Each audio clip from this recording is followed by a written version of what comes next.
అస్సలాముఅలైకుం నమస్తే. ఈరోజు వీడియోలోని ఎగ్‌లెస్ కేక్‌ని ఇంట్లో ఎలా ప్రిపేర్ చేసుకోవాలి, అలాగే హెల్తీ అయిన గోధుమ పిండితోని ఈ విధంగా ట్రై చేయండి. చాలా బావుంటుంది. చాలా టేస్టీగా కూడా ఉంటుంది. అలాగే పిల్లలు చాలా ఇష్టంగా తింటారు. మనకి బ్లెండర్ లేకపోయినా మనం స్పూన్‌తోనే ఈజీగా చేసేసుకోవచ్చు. ఇప్పుడైతే నేను ఫస్ట్ ఇక్కడ కడాయిని స్టవ్‌లోని చిన్న మంటని హీట్ చేసుకొని పక్కన పెట్టి ఉంచేస్తున్నాను. ఇప్పుడైతే ఒక మిక్సీ జార్‌లోని ఒక కప్పు వరకు పంచదార వేసుకున్నాను. ఇప్పుడు దీన్ని గ్రైండ్ చేసుకోవాలి పౌడర్‌లాగా.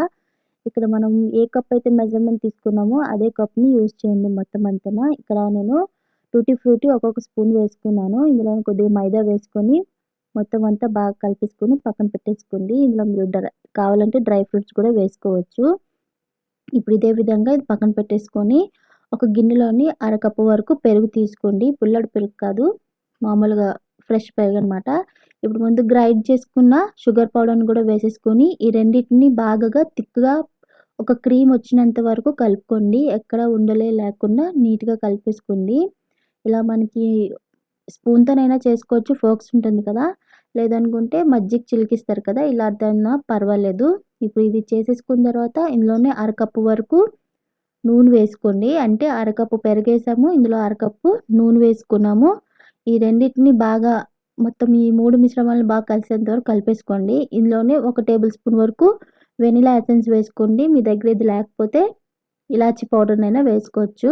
ఇప్పుడు ఇందులోని హాఫ్ టేబుల్ స్పూన్ వరకు baking soda, half table spoon వరకు బేకింగ్ పౌడర్ వేసేసుకోండి.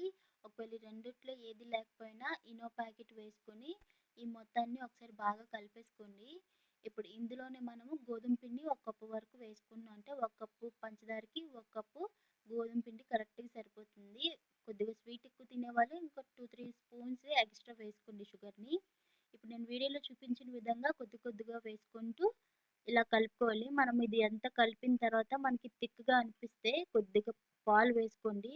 మనకి ఎప్పుడైనా కేక్ బ్యాటర్ థిక్‌గానే ఉండాలి. మరి పలచగా అయితే మనకి కేక్ అనేది పొంగదు. అలాగే ఇప్పుడు ఇందులోని ఒక హాఫ్ కప్ వరకు నేను పాలు వేసుకొని ఈ మొత్తాన్ని ఇలా కలిపేసుకొని ఉంచేసుకున్నాను. ఇప్పుడు చివరగా టూటీ ఫ్రూటీ వేసేసుకొని టూటీ ఫ్రూటీ కూడా వేసుకొని బాగా కలిపేసుకోండి. ఇప్పుడు మనం ఎందులో అయితే కేక్ చేయాలనుకుంటున్నామో అందులో ఈ బ్యాటర్‌ని మొత్తాన్ని వేసేసుకోండి.